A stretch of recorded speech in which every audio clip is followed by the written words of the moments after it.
98.3 WISS. Real news and great conversation in Oshkosh. Here's your Daily News Roundup.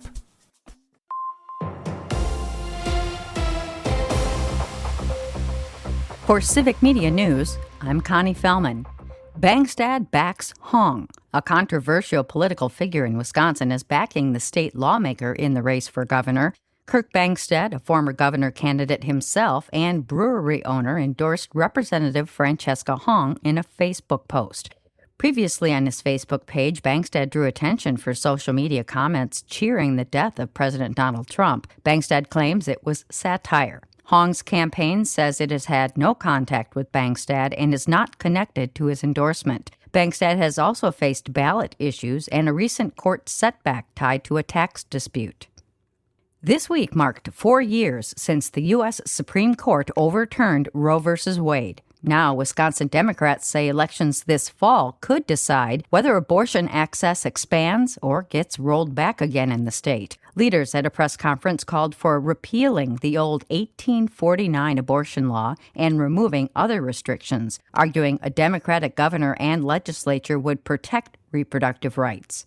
Republicans say any future changes to abortion law should be decided by voters, not politicians. Supporters of access also warned that if Republicans win full control, abortion care could become more limited in Wisconsin. Democrats appear more motivated to vote right now, and that gap could shape upcoming elections. A new Marquette University Law School poll shows 76% of Democrats say they are certain to vote, compared to 68% of Republicans. Likely voters also lean Democratic by 8 points, though that margin shrinks among all registered voters. The survey also finds trust in government remains low and deeply divided along party lines. Some Wisconsinites are finding it hard to believe ballots were counted accurately during the last election. A survey done by the Terrence Group showed 3 in 10 residents have little or no confidence those ballots were accurately counted in 2024, noting the time it takes to get the ballots tallied. The poll also found 71% of Republicans believe those working in polling places need to be monitored. The results come just weeks before Wisconsin is scheduled to hold its primary election on August 11th. There will be a lot of things to celebrate as we look forward to America 250, but as Civic Media's Melissa Kay tells us, gas prices won't be one of them. Gas Buddy officials are projecting the second most expensive gas prices for this 4th of July.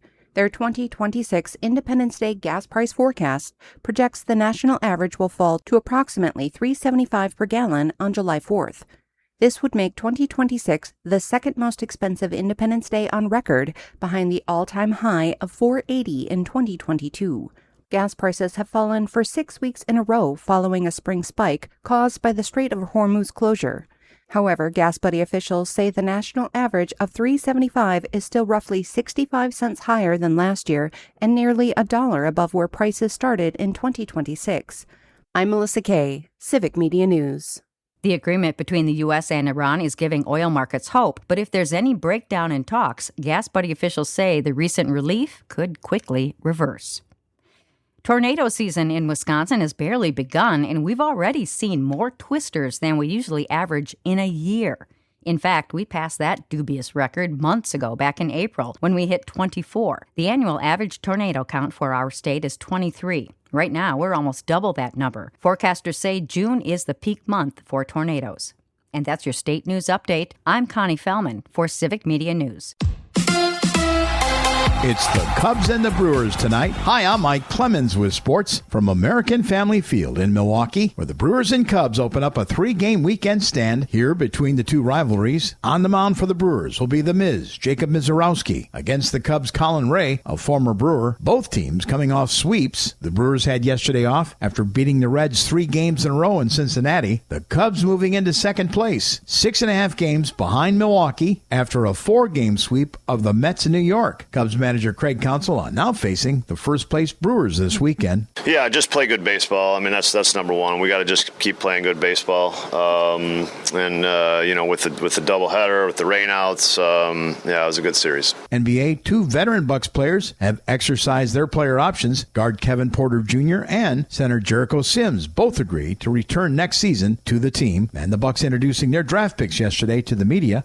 with Sports. I'm Mike Clemens. It is going to be mostly sunny today with a high in the mid to upper 70s this afternoon. Tonight, mostly clear. We're going to drop to the low to mid 50s. And then tomorrow, a little warmer, mostly sunny with highs in the upper 70s to low 80s. We're going to keep warming it up 80s to 90s through much of next week. I'm meteorologist Sean Cable.